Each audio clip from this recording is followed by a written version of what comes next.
It is my pleasure now to introduce our illustrious panel of community leaders, absolutely, community leaders, pioneers in what they do, and we look forward to hearing more about them on how we can work together in moving our campus and our community forward. So, we will start with Ms. Nicole Brown. Of course, we know Nicole. She is one of us. She works here at the University of Tennessee, Chattanooga in the communication department as a faculty member. Nicole also founded our student radio station, The Perch, UTC's landing station, right? And Nicole has been at the institution for a remarkable number of years, right? A remarkable number. A remarkable How remarkable that number is. 22, 23? Wow. Can you imagine? Wow. You got here when you were 5? Exactly. Yeah, exactly. Absolutely. So thank you, Nicole, for joining us today. Looking forward to hearing what you have to share. Okay, our next panelist this morning is Ms. Dione Jennings, and she's our neighbor down the street on MLK. She's the president of the Bessie Smith Cultural Center. And Dione also serves on our Chancellor's Multicultural Advisory Council. And you'll hear that for the other two panelists as well. Okay, so Dione, how long have you been at Bessie Smith? Almost 3 years. January will make 3 years. All right. And I've been on CMAC for 2 now. There you go. So, and Dione is no stranger to the campus. Whether it's a student group, whether it's faculty or staff, organizations, she's a name that keeps coming up and is very, very common on our campus. So Dione, we're very happy to have you here this morning and excited to hear how we can reach more partnerships with your organization.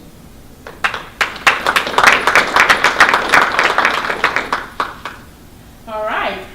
Then we have Ms. Stacy Lightfoot, and Stacy is the Vice President of the Public Education Foundation, and she's also the chair this year, incoming chair of our Chancellor's Multicultural Advisory Council. So welcome. And thank you for your service to us as a campus community and really bridging that partnership. Thank you so much, Stacy. Do you want to tell us a little about how long you've been at the Public Education Foundation? My background is in college counseling. I've worked in public schools since 2003, but I've been working with public school students since 1999, but officially with PEF since 2009 when another organization merged with PEF. But I've been in the world of college access and college and career success since 1999. Wonderful, and thank you so much, and that makes us very uniquely qualified for the work that we do on this campus, working with college students. Thank you, Stacy, and welcome. Thank you, Pat. You'll get more, hopefully. I'm sure you'll get more. So much. And we have a gentleman in our midst, Mr. Patrick Miles, and Patrick is from La Paz, Chattanooga. The full name is La Paz de Dios, Chattanooga, and we are very happy to have Patrick with us. La Paz, many of us may know, is an organization that works very closely with the Hispanic community in Chattanooga. And Patrick, how long have you been with La Paz? I've been with PAS since 2015, February, March of 2015. Right. Wonderful. So that's just over 2 years. Right. And so you are the Vice President for Community. I'm the Director of Community Engagement, Strategic Partnerships. Yes. Very good. So you see, we have a very qualified panel today. Can I add one thing to his introduction? Yes, ma'am. He used to work on campus. He was the assistant alumni director. Hey. 5 years, that's correct. Oh, just 5 years, Patrick. All right. Well, so welcome back home, Patrick, and thank you again for honoring us, all of you panelists, with your presence this morning.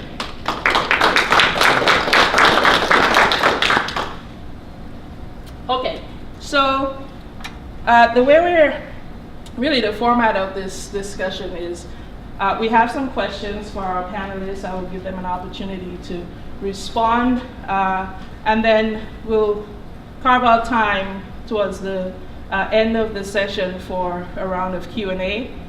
However, I like this to be dynamic and interactive. So if there is a question that you have, maybe for clarification or to go deeper with something that really resonates with you, just raise your hand and we'll give you an opportunity to talk as well. Okay? So to kick things off, this is the Mock Forward Conference, the Inclusive Excellence Conference on this campus, and this morning, just in the opening, we heard the word diversity and the words diversity and inclusion mentioned many times this morning. And so I want to ask you individually, what do you envisage? What is your understanding, your personal interpretation of diversity and inclusion as it relates to an event like Inclusive Excellence? I'll start. I cannot, and I'm not going to take credit for this, and I cannot remember where I heard this from, but someone was trying to explain the difference between diversity and inclusion, and they said it, they framed it like this. Diversity is being asked to the party. Inclusion is being invited to the dance floor. And so when you think of it in those terms, it's not enough to just show up to something, just to say you have this group represented, but it is about including that group in the dance, as part of the dance, so they can feel like they belong at the party. It's another thing to invite someone to the party and then they stand on the outskirts and watch everyone else have a good time, when they're not fully comfortable with the party because this may be their first time going. So when I think of diversity and inclusion, I think of intentionality to get people there, but also the intentionality to ensure that when people show up, that they're part of the dance, part of the conversation, part of a strategy. So whether that's education, whether that's the workforce, whether whatever the circumstance or situation may be, that's kind of how I frame it in my mind. Thank you.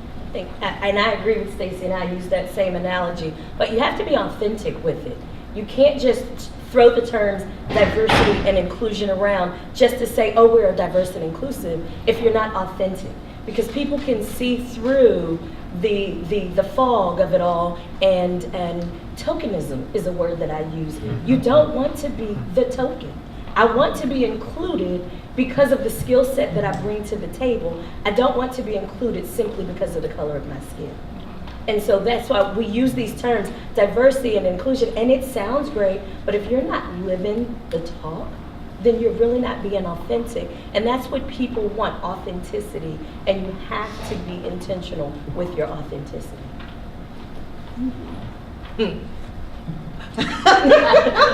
There was power in that. Yeah, and I think I'm coming from a space of being a native of Chattanooga, such as I share with the panelists here, and being here in higher education, which I'm passionate about, and being active in the community and seeing so many aspects of diversity and inclusion, and also coming from the media perspective of working in the radio background and seeing and hearing this word called diversity and inclusion, but I'm still missing the action behind it. And I'm just going to blatantly say it, I'm missing the action. I keep hearing and seeing this word of diversity and inclusion, and I've been here over the 20-year mark, and I'm still missing the action work, so I'm still kind of confused as I try to teach the students on this aspect of diversity and inclusion. Yes, we have our models in place and our missions in place, but I'm still missing this action word. So I'm still going to continue to challenge people and ask them what they're doing as it relates to this word of diversity and inclusion, because there's so much work to do. I'm going to continue to challenge myself as to be a voice to be at a table to say, what are we actually doing when it comes to diversity and inclusion? Because like what Dione and Stacy is saying, and it is true, we are seen as tokens at tables. And are our voices equally heard when we are the small tokens at a table of the masses, when our opinions may not be as valued, respected, heard, and those things. So yeah, that's where I am with the She went there, right? I mean, she went like right in the beginning. I got a hand clap, thank you! No, that's Hand clap!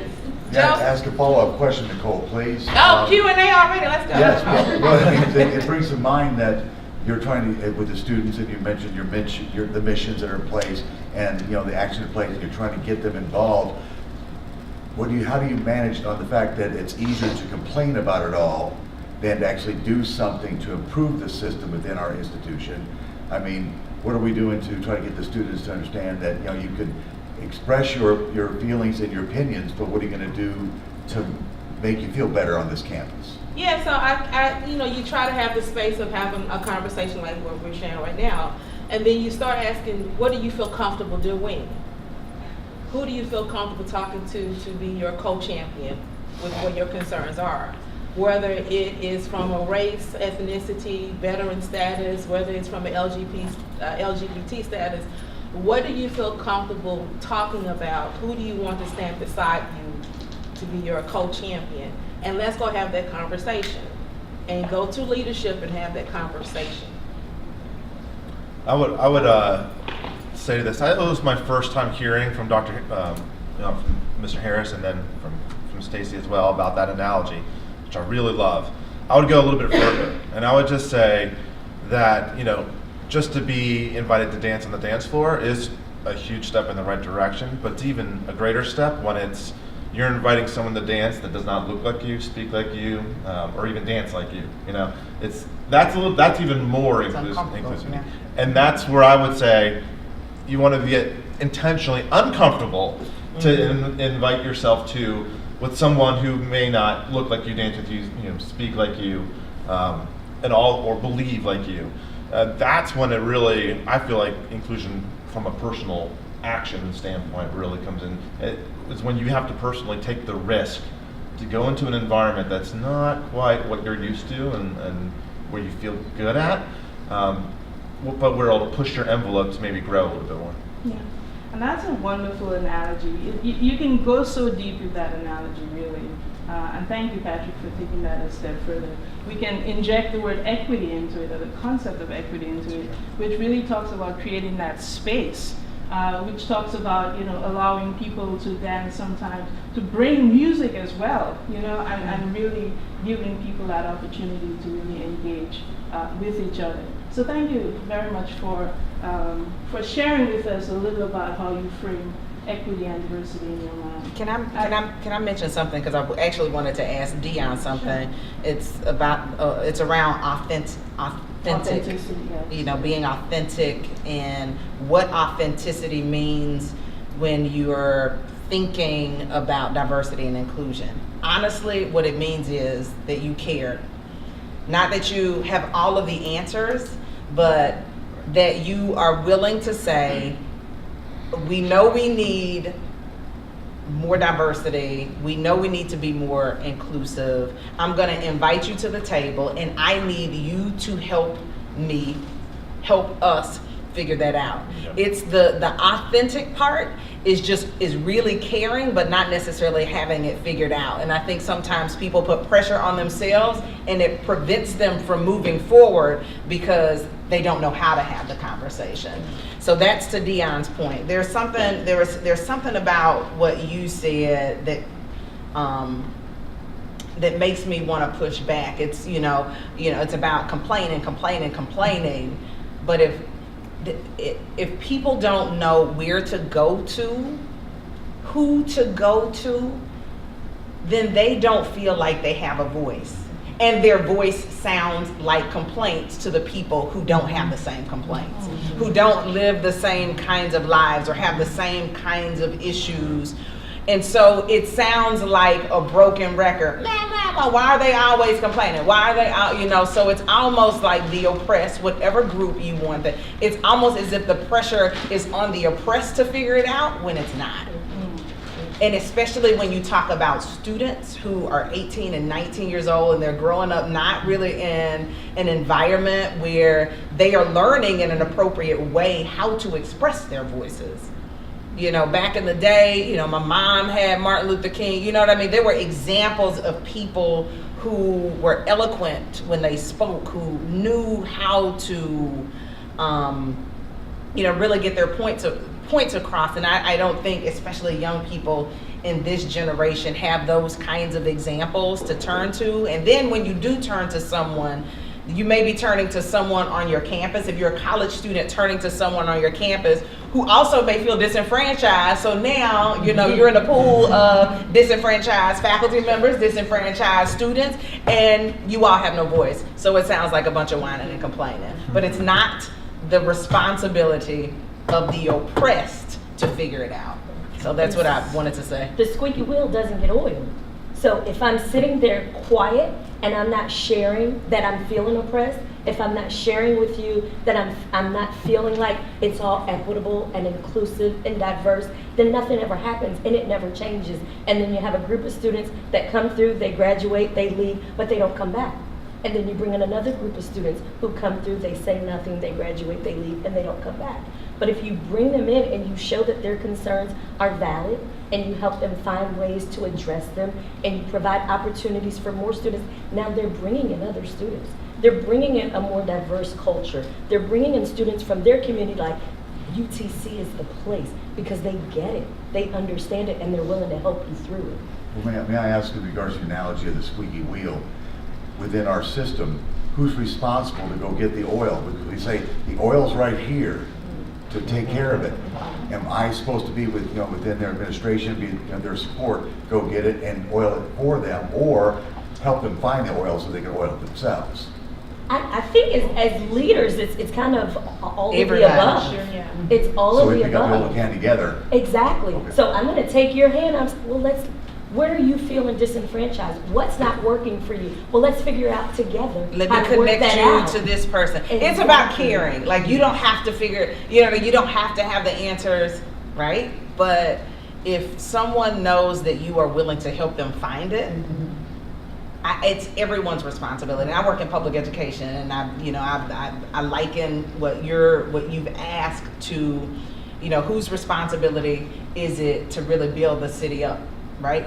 It's everybody's responsibility, and if everyone keeps thinking that it's someone else's responsibility, guess what? It's no one's responsibility. Right. So even if there is a piece or part that you can play, whether your piece or your role or your purpose in a certain situation or with a certain group is to lead them to the next person who can get them closer to the answer, then you've done your job, right? And that person, that student or whomever can look back at you and say thank you. And hopefully they find that they meet another student who's got the same issues, they take them and should guide them. Yeah. Correct? But it is the responsibility of everyone to bring up this institution. If you all are part of this institution, if you're part of this community, it's the responsibility of everyone to bring up this community. It's UTC's responsibility to bring up Chattanooga. It's La Paz's responsibility to bring up Chattanooga. It's PEF's, it's the cultural center, it's the media department, it's the student voice on the radio. It's everyone's responsibility. And it really is about finding your passion. You know, we talk to students about finding passion and purpose. We also have to have the passion and purpose, especially if we're on a college campus, to believe in the students and the faculty members in which UTC serves. So. Thank you. And that's a great segue into my next question about finding our passion and finding our journey. And so I want to give you an opportunity to share with us what your journey has been, whether from an undergraduate student or, you know, your first job, whatever. Who's inspired you? What has inspired you to do the work that you do in bringing diversity and inclusion and education and equity and all of these fundamental concepts to the forefront? I'll start off here. As you can tell, I'm not Latino, right? No, you could. I could be Latino, especially if I lived in Argentina, Uruguay, or some other place where they have a more European sort of background. But thank you for saying that. You're welcome. Because I teach that all the time. But I'm not Latino. and so sometimes, and I struggle sometimes when I'm asked to speak at events like this. But then I'm quickly reminded by my staff that you're the actually perfect person to come and speak at events like this. And honestly, I think it comes down to being placed in and purposely placing myself in opportunities where I need to learn. So the reason why I work at a Latino organization is because I spent 4 years in the Dominican Republic. And I lived in a different culture where they spoke a different language. And I intentionally, as Ron Harris said, put myself into that environment. So I became a minority. And I loved that experience. I needed to know what that felt like. I needed to know how I'm viewed when I walk into a community and everybody looks different than I do, and they all start to stare. It kind of gave me a better perspective to know, to come back here to Chattanooga to then know how I could relate to those who are in a minority. I mean, I'm a middle American white male. I mean, I am the majority in every sort of category. And so for me to understand the other side of that, I had to purposefully put myself into that. And so I think that experience has led me to be in a place where I feel like I can maybe even do what you're saying over here is provide access for at least the Latino community in my current role to be heard, that I can voice something, and because of the way I look, because of who I am, because of my history in Chattanooga, just because of my the skin color, honestly, and my gender, it gives me a platform that I could say, oh wait, I'm here in this platform, but it's not for me.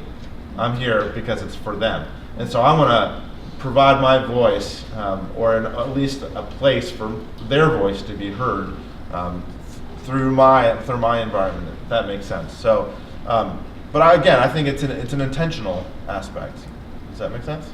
Absolutely. And I just have to mention, almost every Latino or Hispanic in the Chattanooga area that I speak to, they know Patrick. so you're using that platform. I never would have thought that 8 years ago. That's crazy. Okay. I'll try to make this quick, but poor black girl, grew up in the east side of Chattanooga, went to school at Arts and Science. Education was my way out. Came from a single parent home. My mother made $11,000 when I graduated from high school, but I was a really good student, and Susan Chipley, who was my school counselor, my college counselor, she's a white woman, introduced me to various colleges that she knew were a good fit for me. So I went to a small private liberal arts college in Greencastle, Indiana, in the middle of some cornfields, and had a very interesting experience at a predominantly white institution as, an African American female from the South. But DePaul knew what to do with a black girl like me. I graduated in 4 years, got a full scholarship to attend college all 4 years, and fell in love with the world of nonprofit when I graduated from college. I studied abroad, I lived abroad, I got my master's degree abroad, really fell in love with the world of understanding other cultures and what my place is in the world. And then I quickly,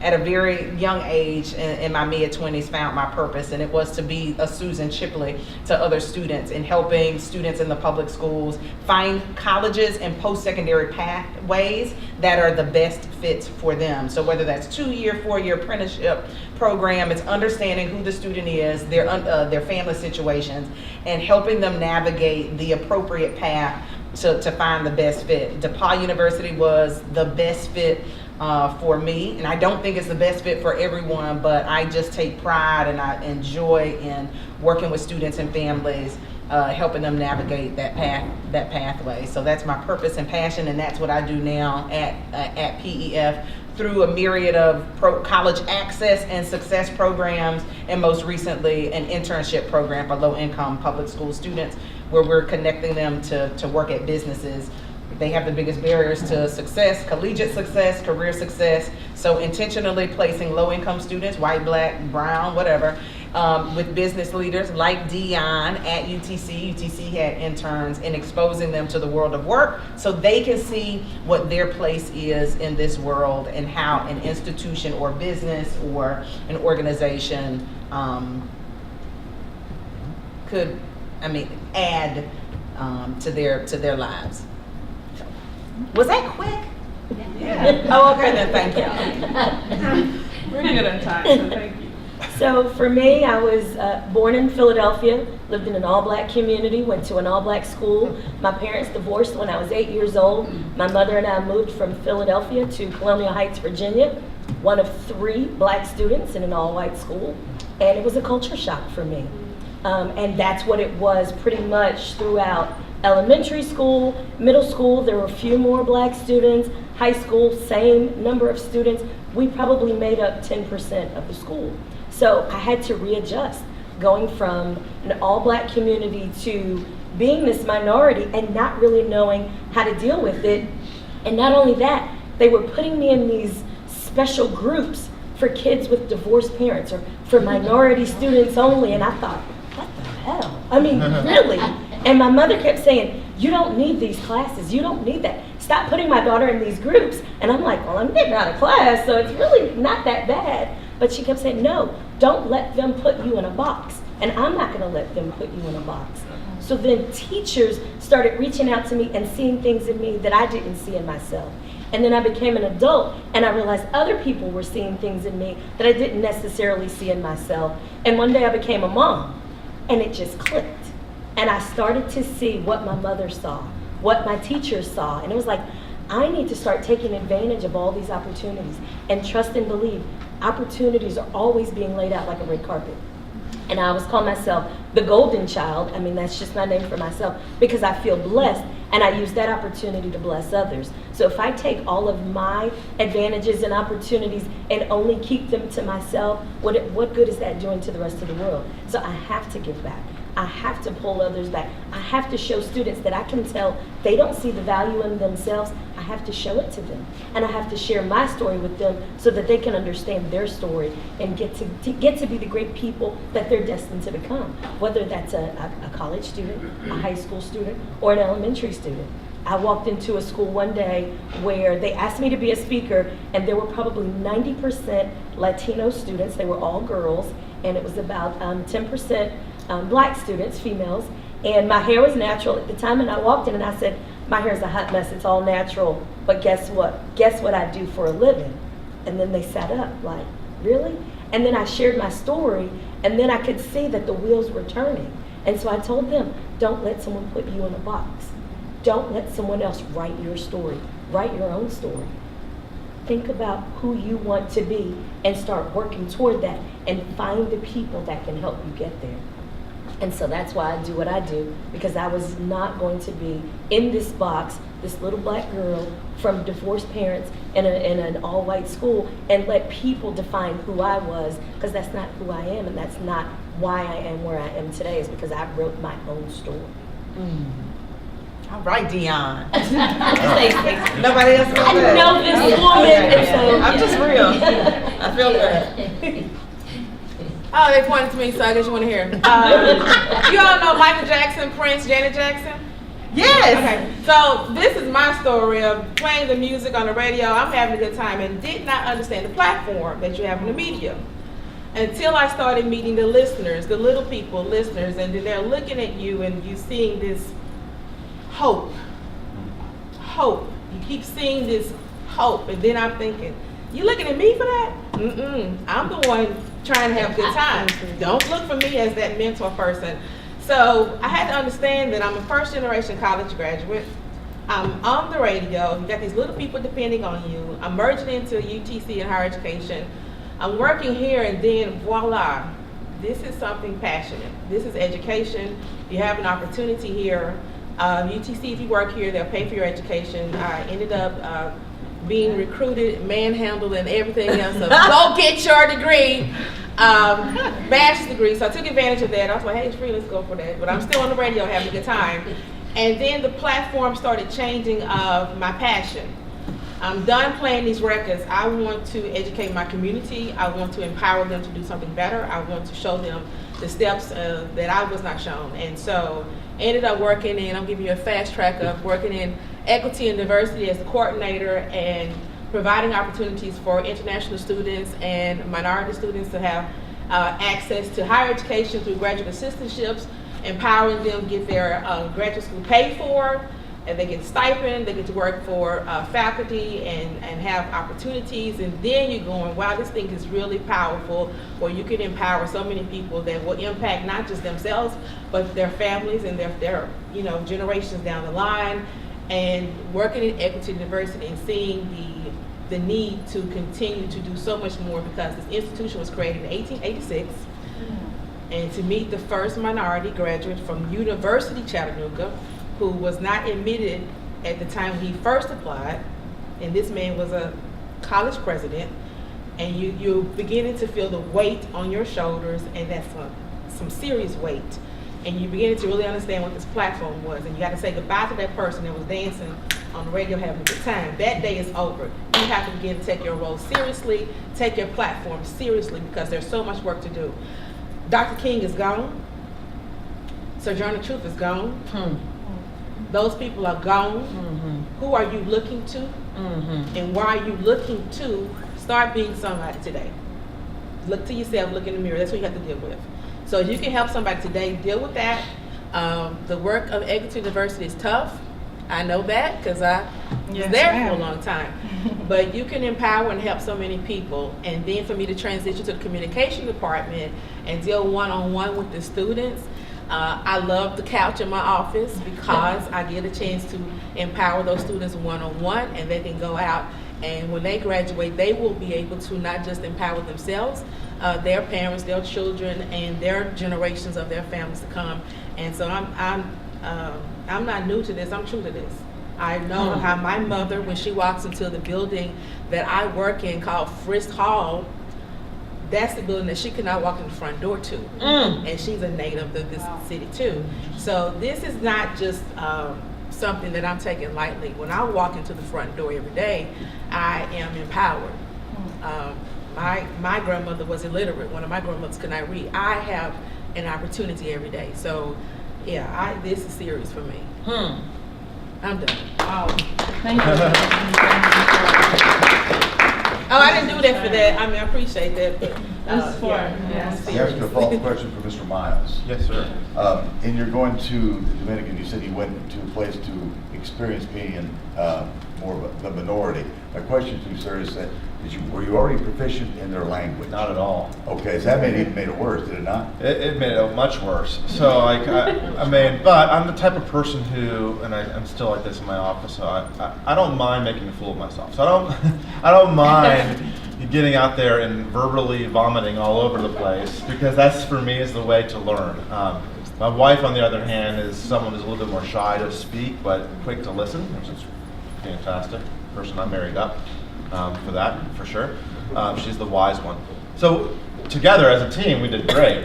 Individually, it was difficult for me for the first year and a half. But just going out and just giving an effort to even learn a language was pretty crucial for me. And so when people honestly hear in Chattanooga ask about trying to learn Spanish or trying to learn a different language, I just said, just do it. Let people laugh at you. Who cares? It's like a dance floor. Go out and dance. Go out and dance. Even if you're going to only be better if you continue to dance.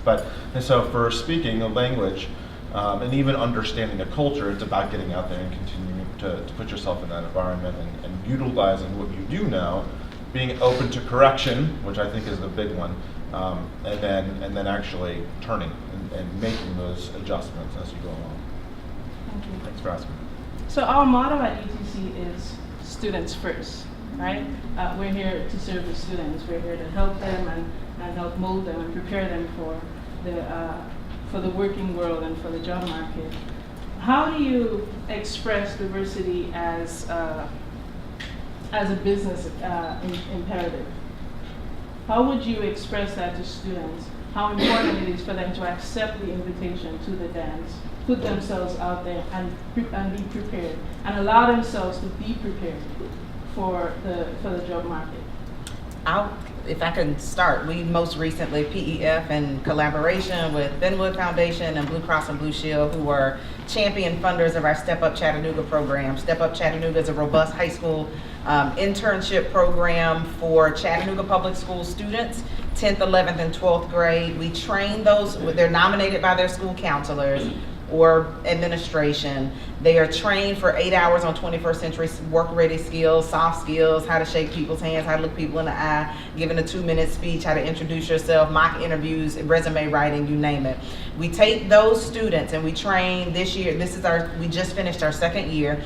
We take those students and we introduce them to business leaders through a mock interview session. So they go through a series of activities and milestones before they are matched to an employer. We have a man in our office we stole from UTC, Dr. Rector, who's the business partnerships manager, who goes out to businesses saying, hey, we've got students who need to come and work in your companies. They've not been introduced to your pipeline, your career industry, and they're public school students. All of them are low income, and they will not have this opportunity without you. Most, I was just about to say that, most students from middle class and wealthy backgrounds have social capital.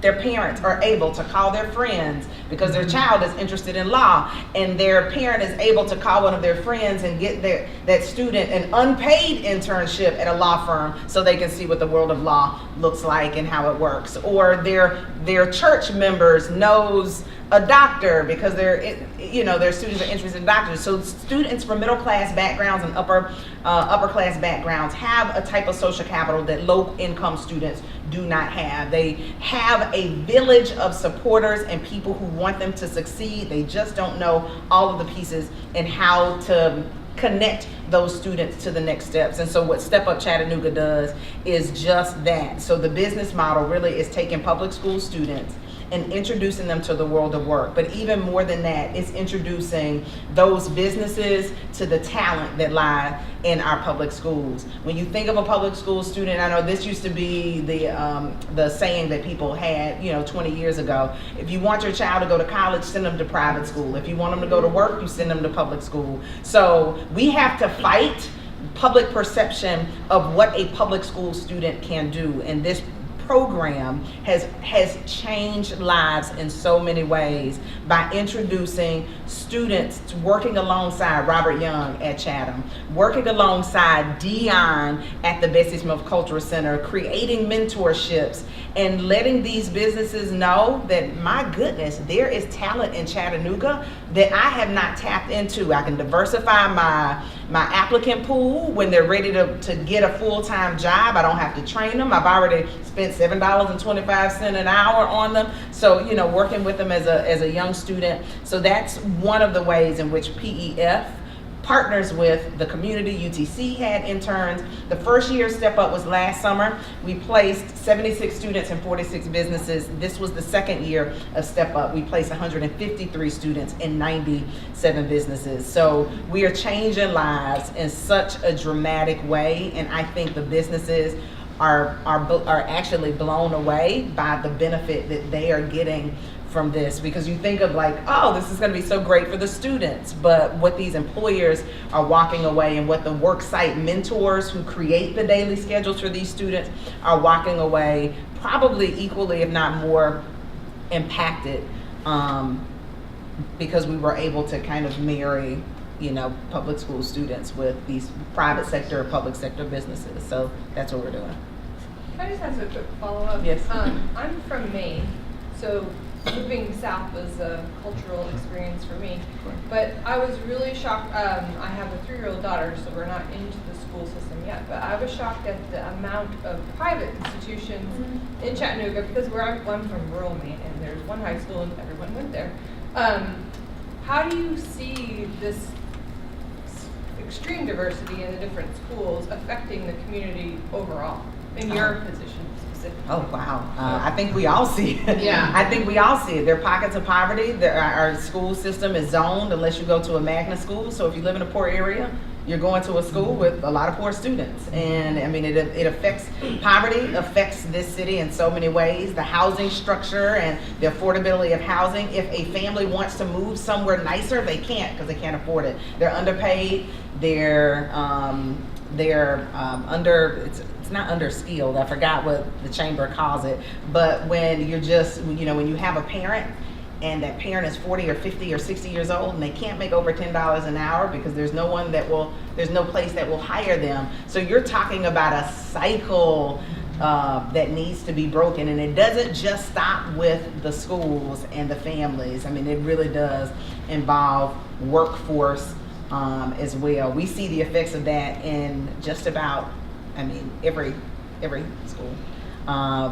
I mean, it is no surprise, it's not a shock that schools are segregated in Chattanooga. You got all black schools, all, you know, where students of color, a lot of poor, you know, poor schools, and then you have people who can afford to move to North Chattanooga and send their kids to Normal Park. You have people who can afford to move to East Hamilton and send their kids to East Hamilton, but then you have like these homogenous pots of people. It's not that people don't care, it's just a very, very tough problem to solve when you're only looking at it as an education problem. It's also a housing problem, it's also breaking the cycle of poverty problem, it's a workforce development problem. And whose responsibility is that? Everybody's looking at the school to fix it, the city to fix it, C&E to fix it, you know? So I mean, there's so much that I can say about that. There are people who are working, who are chipping away at it as best as they can. And I'll tout, you know, PEF's a couple of our programs, but we work with, you know, 50 students in this program, 150 in that program. Well, there are 44,000 students in our city. We can't even do it all, but what we're doing with the 50 is great. You know, so it's, you know, it really, like, that's why I love conferences like this, just to sit down and have a conversation with people so you understand what the issues are. And, you know, and hopefully by the time my 7-year-old gets into middle school that, you know, there's a good fit school that I can send him to. Or by the time your daughter gets into first grade, that you have a choice about where you send your students. Right now, unfortunately, a lot of people who have choice, you know, who make choices are people who have money. Yeah. There is no black middle class in Chattanooga. I mean, that's a random thought, but there is no black middle class. I've heard that. Yeah. So in a recent survey for higher education, it says the benefits of a higher education degree have been characterized in 3 clusters: economic or earning potential, adult literacy and civic engagement, and crime reduction. What, in your opinion, is the greatest need of Chattanooga of those 3? Economic and earning potential, adult literacy and civic engagement, or crime reduction?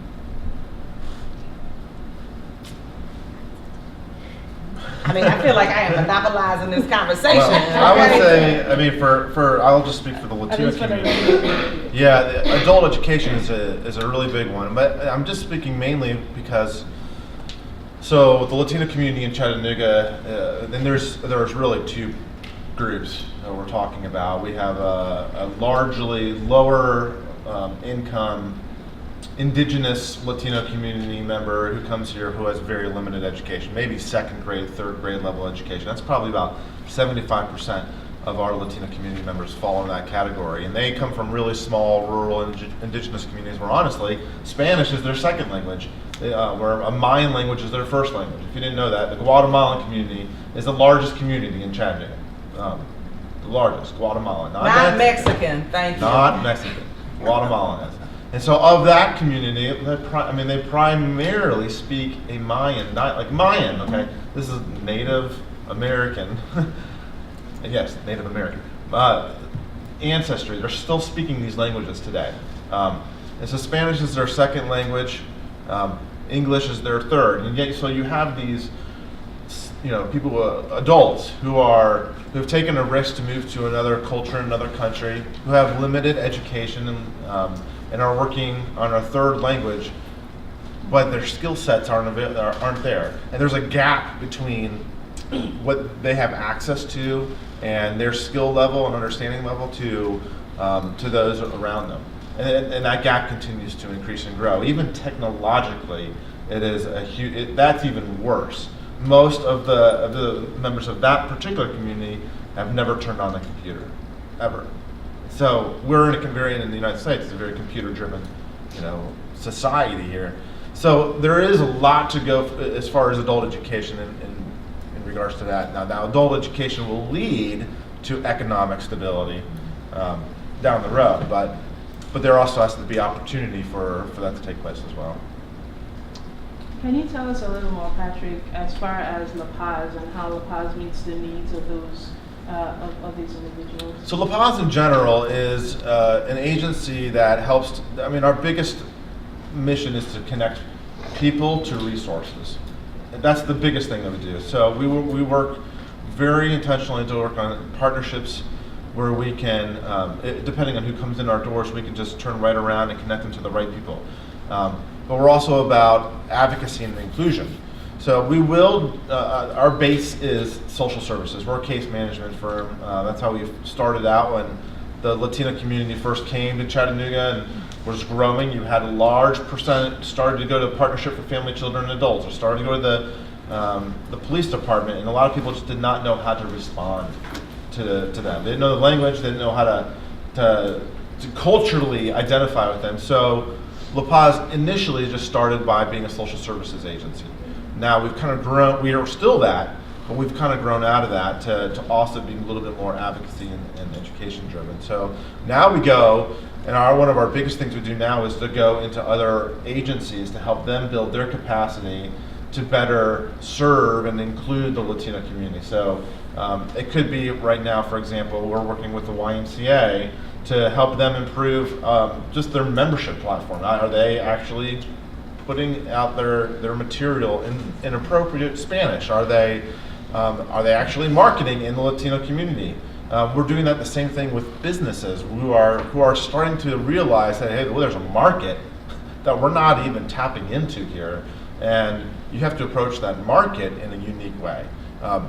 And so then they start thinking about other strategies. Do we hire someone hire someone that is maybe Latino, that can speak about your product, your services in a unique way. So that's some of what we do. I do want to, go ahead. Yes, sir. I'm sorry. In regards to your programs, and I've seen many outreach communities that teach English as a second language. Mm-hmm. What about Spanish as a second language for those of us who don't speak the language, For sure. to help us to better communicate and willing to learn the language as we Great. talk about? Yep. Are there programs out there Yes. so I can learn Espanol? Absolutely. Beyond muy mucho poquito. Yes. Yes, there are. In fact, there are some great partnerships. There's more and more coming to that, to Chattanooga. So like the Chattanooga School of Language is one where we always point. In fact, the director of that institution is a former La Paz employee. That's one. There's a place now called Language South that they're starting. So a lot of times you look at camps, residential camps, as a great opportunity for students to learn outside of the classroom, where it's everyday usage. And so Language South is this new residential camp model where they use language as the platform, but they're still having fun and doing regular camp activities, but they're also doing that for adults. That's on their business model down the road. So there are opportunities to definitely learn Spanish. You can come to us, and again, that's what we do. We connect people to the resources, and we're not doing that just for the Latino community. So yeah, I would say come to us and we can help you get to the right people. Thank you. I just want to have a quick comment because you asked us about the 3 pillars that we, think are important. But for those of us who do have education behind us, and we may have, this is not me, I'm not saying I have money, but you all have money. Lots of it if you put it together. The economic point, you're seeing all of this development happening in your town. When I say your town, because you're paying taxes here. And can you actually afford to go and live in the place that you're seeing being developed? This is where I'm going with the economic piece, because we are looking at certain areas of making sure people are empowered, but what are we doing to make sure that we are continuing to be empowered? Or are we stuck in a place too? When you talk about diversity and inclusion. So you're seeing all these new places being developed. Can we actually afford to live there? Right. Are you asking those questions? When you see new things being develop downtown MLK, because my grandmother lived on MLK, and you're seeing all these new businesses happening. How many are these minority-owned businesses? How many are these female-owned businesses? Because it looks like the landscape is changing. Are you asking the questions? Are you willing to go and be a part of that system? So I'm a little bit more of the economic, because that brings wealth for generations to come.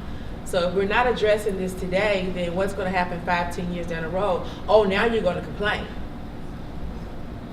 Now you want to have another meeting for what? Because you're seeing it happening today, and what are you doing today to address this that's going to happen 5-10 years down the road? I'll be quiet. No, I actually wanted to elaborate a little on what you said on the economic side, especially as it relates to MLK. At the Bessie Smith Cultural Center, our mission is to preserve the history and heritage of African Americans from Chattanooga, and we do that through art, education, research, and entertainment. But I see us also as a resource for the African American community. So I started my role in January of 2015. And by the end of 2016, I watched 10 African American businesses go out of business. 10. And that was very sad, especially with the majority of those businesses being on MLK, who they were primarily there to serve the African American community. So what we did as a resource was we partnered with other organizations like the Chamber of Commerce, like Launch Chattanooga and SunTrust Bank, and we provided an opportunity for African American entrepreneurs to come in and get connected to the right resources, not only to help them start new businesses, but to sustain those businesses once they were open. Because one thing that these businesses don't have is the economic empowerment to remain open. So it's great to have a wonderful idea and to open a business, but how do you sustain it? So we wanted to make sure that we provided that resource, because many of those business owners would come to us and say, I don't know where to get help. And there are many, many organizations out there to help. So we brought in 14 organizations that were there specifically to help them get a loan, to write a business plan, to just to find ways to be sustainable, engagement with their customers. And we had a panel, and those panelists shared what it was to be a business owner and how they were able to be successful. So you're right, economic empowerment is a big one in our community, especially as it relates to the African American community. You can open all the businesses that you want, but if you can't keep those doors open and you can't serve your community, what good is it doing? And so when you talk about equity and equality, I mean, we have to be fair and equitable in all that we do. It's great you're giving all these new businesses opportunities to open a new business, but where were you when those other businesses were closing? Why weren't you providing those same resources to those struggling businesses to keep their doors open? And to me, that says something major. There is a reason that those business owners were not helped to keep those doors open. Because I drive down, I'm looking at new construction downtown. Yes, I do that, I'm stalking. And I'm looking at how many minority vendors are actually doing the construction. I'm watching, and I'm trying to see what this community is doing, because there's this movement that's happening, but then what are we really doing? Well, we can get together and come for a meeting, but then what do we do? The action. Are we action oriented? And you all know the answer to that. It was good to hear that, like, for Tyler's department, that UTC has got a huge supply chain from minority business. I love that. I think that's something that the university should be touting a lot. Absolutely. So it's a step in the right direction. So that's action. So, but there needs to be more of it. Still hold people accountable. Right. Yes. Yes, ma'am. Yes, Oh, yeah. yes, sir. Oh, yeah. So this leads to my other question. What have you seen UTC doing in terms of bridging and fostering those partnerships with the community? And what strategic opportunities do you see that we can get involved with, whether faculty, staff, or students? Well, we're partnering on a research project that me and my colleague are doing with the Bessie Smith Cultural Center, and it involves some students, and it's preserving arts, culture. So we're happy about that partnership. So I'm happy about that. And we're also partnering with the Office of Multicultural Affairs to bring some opportunities for students to bring them on MLK, because I think there's this stigma that MLK is not a safe place for students of UTC, and we beg to differ. So we're doing some things to bring those students off campus and onto MLK, and just having that level of engagement. But partnering with Nicole and her colleagues, I mean, you really have to get together and have strategic talks and partnerships. You can't just say, oh, we want to do it. Like Nicole said, you have to put action behind it. We're there, we're open, we're a resource, and we want you to come in and work with us on different things. So part of CMAC, the conversation that I am really excited to have at our next meeting, and we're getting together with the political science department, is to have a conversation about the university's responsibility to make this a safe and welcoming campus for every student, every faculty member. What does that mean? What does that look like? And what is the conversation around it in this current political climate? I mean, whether you want to, I cannot imagine being a college student this day and age. I cannot imagine being a college student. I can't imagine being on a faculty during this day and age. So what are the conversations like when, you know, controversial speakers come in, and or there's, you know, derogatory saying written on the sidewalk, or if a student, you know, says something derogatory about a student. So what is the campus's response to that? So those are conversations that we are going to start having as part of the Chancellor's Multicultural Advisory Committee. Another random thing that the university can do is like hire more interns for Step Up. Okay, so another thing that so another thing that the university can do, what? The university has a really good percentage of students of color here.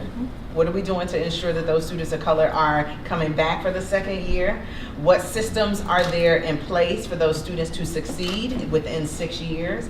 We know all the reports that I've seen come out of Chattanooga 2.0, and I'm in education, so this is the language that I speak, that UTC does not have a high graduation rate for African American males, for African American students. Chattanooga State has a 5% graduation rate for African American students. Like, what is what are institutions nationally doing around ensuring if you accept a student to your campus, what are you doing to ensure that they stay and that they are successful? You have to be extremely, extremely uncomfortably intentional about, if you welcome me into your house, you have to feed me dinner and ensure that I'm full and that I'm sustained here. So having those conversations with people is, I think, something that I can help with, along with friends who are on the CMAC committee, other committee members as well. So. And I would say advocating as far as the local Latina community goes and the students, I would say UTC is not very good with their Latino representation. We're about, what, 2 or 3%? You probably know the numbers. If you look at all your universities and colleges around our area, there's one surprise out there, and that's Southern Adventist University. 25% of their enrollment. 25%. That's remarkable. Now, some of that is they are much smaller. They're private, so you can also, the socioeconomic aspect of that is probably very different as well. But they're intentionally recruiting in Latin American places, well, for their particular case, in Latin American countries.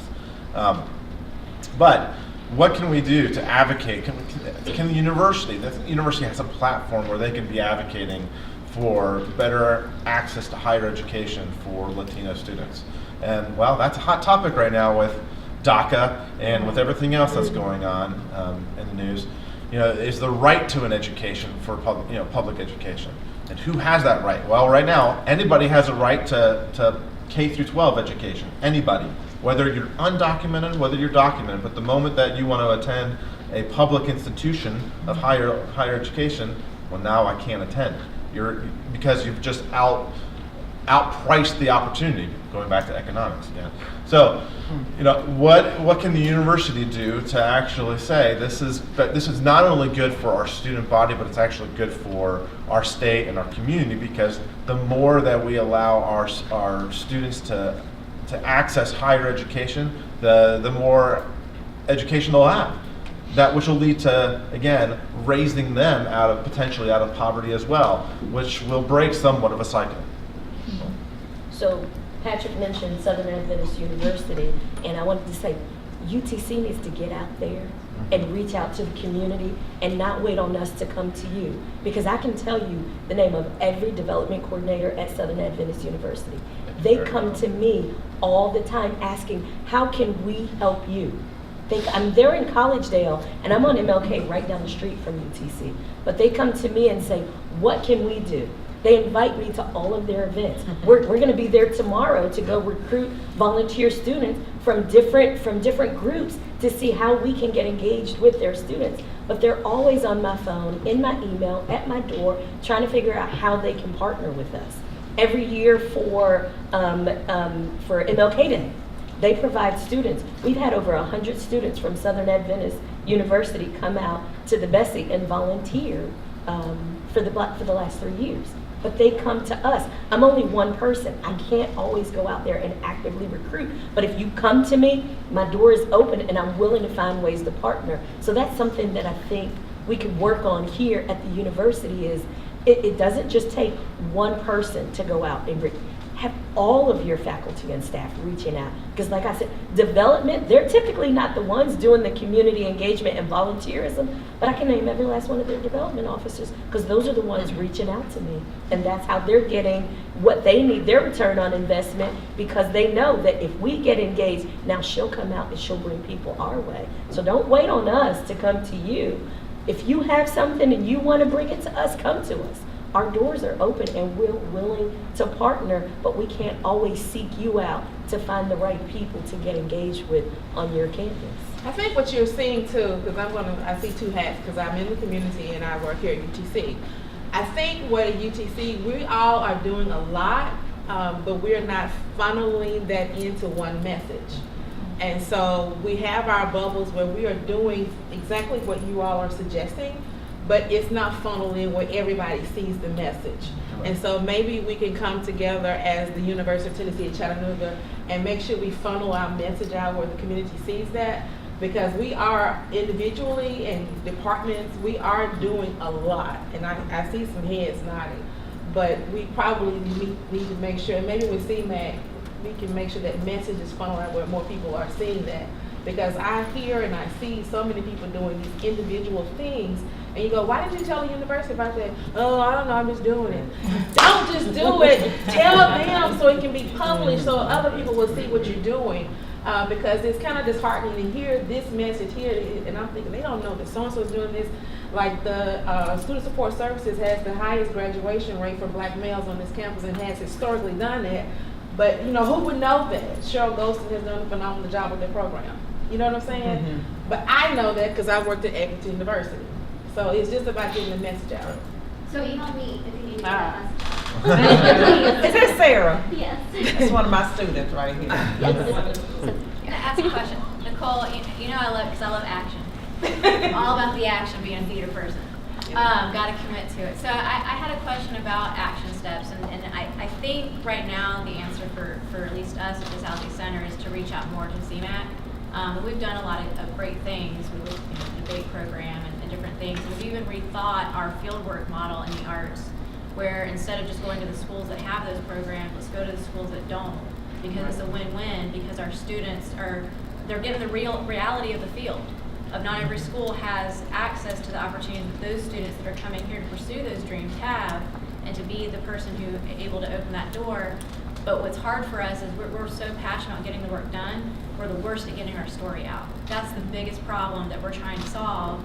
And so it sounds like the action step for us is not just the story with university relations, it's reaching out to CMAC, it's reaching out, you're getting an email from me like right now to reach out to. Yeah, I've been writing all the email addresses. Is it just us reaching out? Is that the initial thing that we can do right here, right now? So do you have social media within your department? You have personal design. So you like friend everybody. Yeah, you friend everybody, you tag the university, at UT Chattanooga when you do a Twitter post, you know, you have to get that message out. You can tag CMAC or, you know, PEF, you know, making sure that you get those messages out. And that will help, because when I'm doing things with the student radio station, the Perch, I'm tagging the dean of students, because you're going to see this, that I have somebody from UNM, I have somebody from all these organizations here on this campus building these partnerships. I want to make sure at UT Chattanooga sees it. Now, whether you retweet it, I don't care. But I want to make sure that you all know that you saw that happening here on this campus. So it's about, like what you're saying, making sure people see it. And if you need a co-intern, let me know. I'm co-internship director, Dr. Jack Zippers in the back. Department head. We'll help you if you need an intern. And there you go. As far as a lot of the things I've been hearing, I'm sorry I got hung up on the department, came a little late, but so many of the issues we have are communications issues. I see Dr. Baptiste here. One thing we would love to do is start a communications club agency to handle your outreach. We have a lot of students, and I know the chancellor is all about engagement. We have the students. It's a matter of providing the infrastructure to connect your activities to the greater community. So don't hesitate to let Nicole or me know about your ideas. Bring in, we need the people to make those connections. And we are here as on the department level and as far as student development to build that infrastructure to let people know about the activities you do and to build that community. And it is a big project we would love to facilitate. So anyway. So I can tweet that out. And walk forward. I want to follow up. You made a really good comment, I think, on CMAC.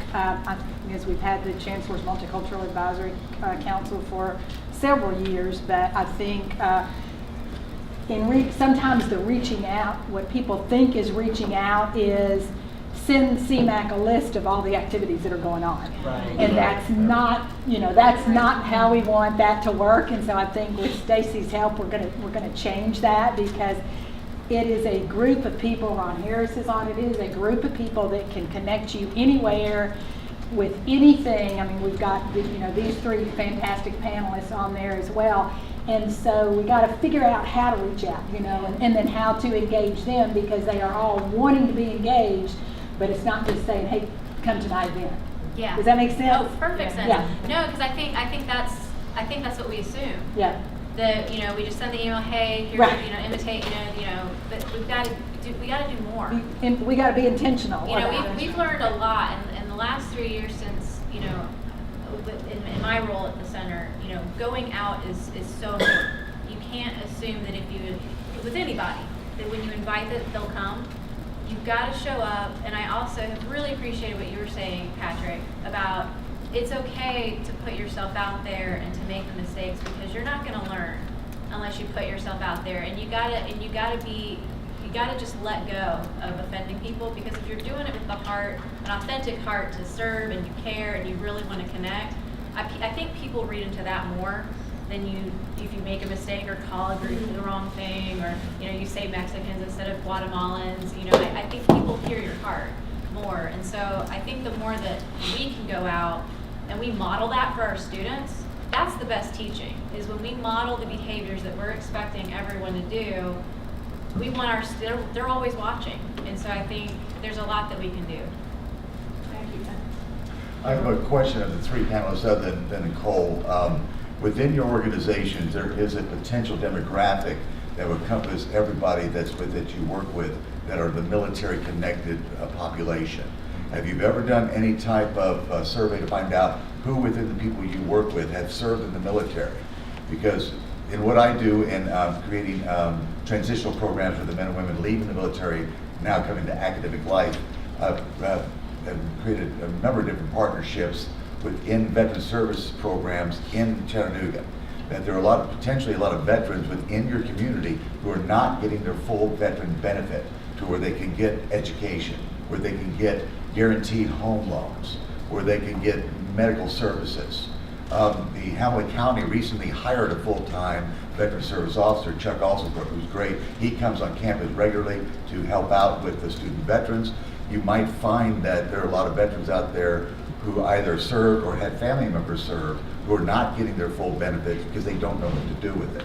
And I'm more than happy to help assist with any type of veteran identification process and to assist any veterans who might have issues. If you find within your organization you have a number of veterans within your population that you could potentially serve, then you can also potentially become a veteran work site where any student veteran using GI Bill can then work for you in assisting veterans within your population, and VA will pay them to be there.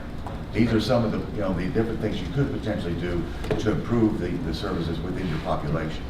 Thank you. I'll use you as a resource. I typically work with high school students and don't delve a lot into like their family background outside of socioeconomic status, but love connecting students and families to additional resources. So thank you for that.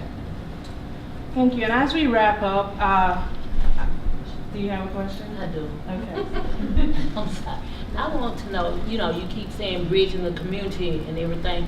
Who is the community? I've seen UTC change, and I stay right down at the end of the street. What do you do, or how are you reaching out to the black community? I've heard a lot of stuff, and as far as education, and that's fine, I'm all for education, but I've suffered a lot for education, and primarily in UTC. I've seen it change. I've seen UTC build. I was here, almost 54 years. So I remember the first building, and we've lost houses where it's pushed us out further. So how are you reaching out to us? I've seen it when UTC wasn't so friendly and so welcoming to us. My aunt went here, and it was hard. And I've just seen the makeup change, and you're saying community. Who's the community that you're reaching out? Because primarily is UTC. Even over on ML King, when they've lost buildings and they've lost things, how are you reaching out in that aspect to us, and what are you doing, and how are you welcoming us? I've sent generations to other schools. I myself went to TSU because I wasn't comfortable with UTC because UTC wasn't so friendly to me. It all sounds good on paper what everybody's doing, but what are you actually doing? There's no action for me as far as putting, you've recruited athletes and you've done that, and those is going because they want to go, but when they get here, it's hard and they're not coming back. A lot of them are not staying. What are you doing? What are you doing, to win us over, or are you going to the schools? Even as far as CSAS, when it was a predominantly black school, you came over, and now it's the makeup has changed and everything. So what are you doing for us? And what are you doing to recruit us? And then I love the idea that you're saying you following through and hooking them up with this resource, because there is a lot of first-time college students, and if you don't know how to maneuver through the system, you get frustrated and you say just forget it. So while we're talking, let's be real about the situation, because there's a problem here, and I for one can tell you because I've lived here, right here on campus. They've had, and I know this has been some years when the police would stop me and I'm saying I'm walking home because I'm surrounded by your fraternities and your sororities. And when you got rid of the Alpha House, which was actually the only black fraternity there, and Lambda and everything was doing everything. So as far as with UTC, it kind of left a bad taste in my mouth. So what are you doing to correct that? I realize, like I say, that we've come a long way. There's still a long way to go. I'm going to let Dione answer that question and whomever else, but can I just say I love that question. I hear you, and I really do appreciate how you framed that question, and thank you for that. So I can't answer it in terms of what UTC is doing for the community, but I can talk about the Cultural Center. And so we have many programs where we've worked with AARP to bring in veterans and the elderly to have programming so that they have resources for them. We do educational programs to talk about the history of Chattanooga and how we move forward.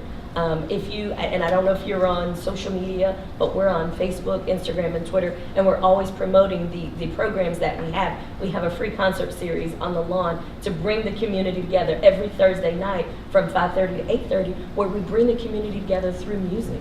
And so despite our differences, the music is diverse, the community is diverse, the people who attend are diverse, but that's a way of bringing everybody together and connecting us in a way where you can get to know your neighbors. But like I said, having programs and services that reach out and share. I'll tell you, this is a funny story and it's kind of off kilter. When I took this role at the Bessie, I really thought we were just talking about art and music. I mean, and that's really, and art is music, but that's where I thought my focus was. But we are a resource for the entire community. I mean, so much so that we have people that call us and ask us, how do I get to the megabus? And I thought, well, I don't know, I've never written megabus. And they said, well, you're the Bessie Smith Cultural Center, right? You should be able to tell me how to get around. So we Googled where the megabus was and literally gave this woman directions and stayed on the phone with her until she got to the megabus stop.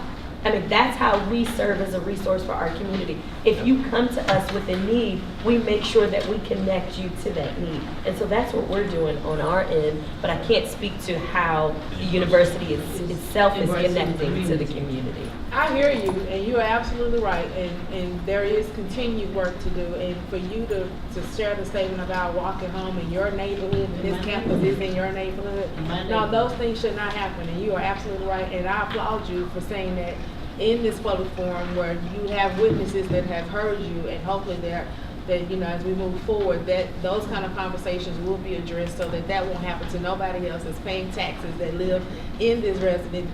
This is your home, and that should not continue to happen. So we thank you for sharing that with us, because we have to address that. Dr. Sam? If I may, I feel compelled to say something, although I'm trying to be quiet and silent. Those of you who know me know that's hard. There's a lot of work yet to be done. Believe that, and we recognize that. One of the things that we're doing is we're trying to stand in our truth. We're trying to acknowledge all those things that you're saying. Our police department recently, over the last 3 or 4 years, have gone through any number of diversity trainings facilitated by my staff and other professionals around being culturally competent, being aware and sensitive to word choice and actions and behaviors. We're also trying to make sure that our students are valued and have great opportunities for ownership in campus life. We have way more student programs and organizations than we've ever seen. I went to school here in 1988 as a freshman, and I'm not trying to date myself, but that's been a little while. And this campus is so vastly different from when I came here as a freshman. There are so many opportunities that Antonio and some of these other students that you see here today have that previously were not available to students. We have a beautiful multicultural center that we're setting in right now. That's a conscious, informed decision that the campus has made to try to do a better job at making sure that students are welcome, that students understand that they're welcome, that they are supported. We sent maybe 40, 50 students to the inauguration. 26, I'm sorry. I wasn't trying He wasn't a chaperone, so I know. Yeah. She actually made the trip. We sent a number of students to the inauguration for the second term of President Obama. We're doing some things. We've started a number of outreach programs. Melanie was talking about, Lori Melanie was talking about the debate program where we're working with Howard, Tyner, Brainerd, a couple other high schools in the city to try to make sure that they see themselves credibly here at UTC. Those students that participate in that debate program, they get scholarships to come to school here. So it is not perfect. We recognize that we got a long way to go. We got a lot of work to do, but there are some things that are taking place. And I wanted you to know that. And thank you for that. I'm just being honest. I don't know any way to be. UTC actually should reach out because you shut down a lot of those black things here. Personally, I know this is going to sound awful, but I feel great because I don't have a school that I went to that's open now, except the one that I was shipped to across there, because right there where I went to, where I lived across where the Space Center UTC came, and they closed that down right there where your big the big new building. I went to school there and they closed that down and, you know, so, I mean, while I appreciate and applaud your effort, I just say that there's much work to be done. So what I would like to ask you is, as the Chattanooga African American Museum, will we preserve the legacy of African Americans in our community?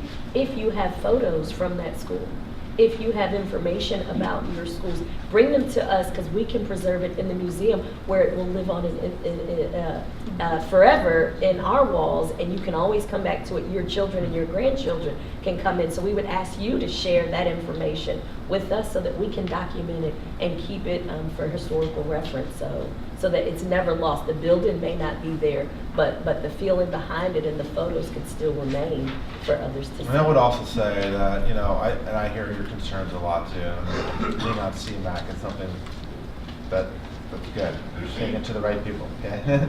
On the same end, I would just encourage all of us, myself included, to reach out to students, police officers, to our community members, and join in conversation. If that just means you go into a local police officer or a student and saying, hey, I would love to try to bring a few people together and have lunch, or have a conversation over coffee, so we can, so, you know, as you who've been a resident, you have students here who have not been a resident of Chattanooga for very long. I would value, as a student, I would value your feedback about the history of Chattanooga, where they're stepping, and that. But obviously, you have to have an opportunity to do that. So, you know, just make sure that you're also putting yourself out there to provide those opportunities as well. I've already done that and I've had conversations, but I'm about tired of conversation. I want action behind those conversations. It's all well and good to talk, but if you ain't doing nothing, it's just talk. And faith without works is dead. It's just dead. Thank you. Thank you so much for the feedback. Thank you for the questions. Thank you to our panelists.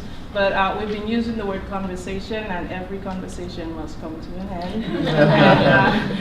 And at this point, we've reached the end of this conversation, but we have a lot more conference to go. So I want to encourage everyone. We passed out an evaluation form for this session. So please fill out the evaluation form and give it to any one of our student volunteers. We have Antonio here. If you have it with you, please hand it to him on the way out. And I want to thank you so much for taking time out to spend with us this morning. The time went by quickly because we had a lot of very important information and very useful information. I think we learned a lot about you, about your passion, and about how we can get involved, what we've done right, and what opportunities we have to go. So let's give our panelists a round of applause.